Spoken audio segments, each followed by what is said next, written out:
Ada aku sama Fadila. Saya Muhammad Kurniawan. Saya Muhammad Fikri. Oke guys, langsung aja ya kita bahas sama. Oke, Kak, sebenarnya apa sih yang dimaksud dengan surat berharga itu? Oke, baik kan Andi. Secara sederhana, sebenarnya surat berharga adalah dokumen yang memiliki nilai ekonomi dan di dalamnya itu terdapat suatu hak yang dapat ditagih oleh pemegang surat tersebut.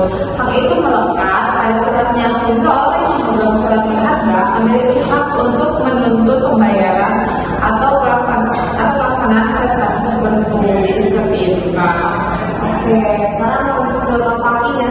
Kalau untuk tadi kita dijelasin paketnya. Kalau untuk dasar dari hukum berharga itu di Indonesia yang berlaku itu apa aja? Jadi kalau dasar hukumnya utamanya adalah di kitab undang-undang hukum dagang dan atau KUHP.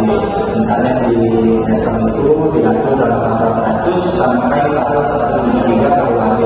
Sedangkan kayak cek diatur dalam pasal 178 sampai 229 KUHP. Selain itu terdapat juga pengaturan mengenai surat sanggup atau promes dalam KUHP. Itu sih. Sangat menarik banget ya. Kalau untuk selanjutnya nih, aku mau lanjut ke Kak Fitri ya. Ini bisa nggak kasih contoh surat berharga yang kita pakai sehari-hari?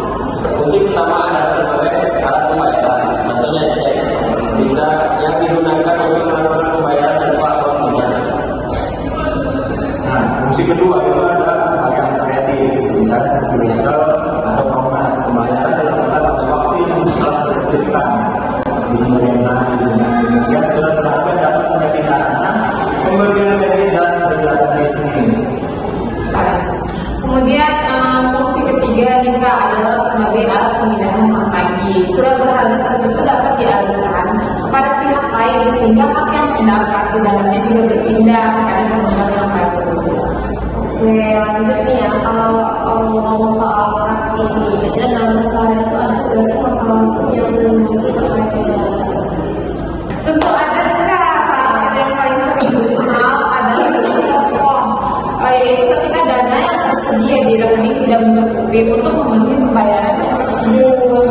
Terus juga ada itu kasus pemalsuan surat berharga, penyalahgunaan cek atau investasi dalam pembayaran biasa atau obligasi.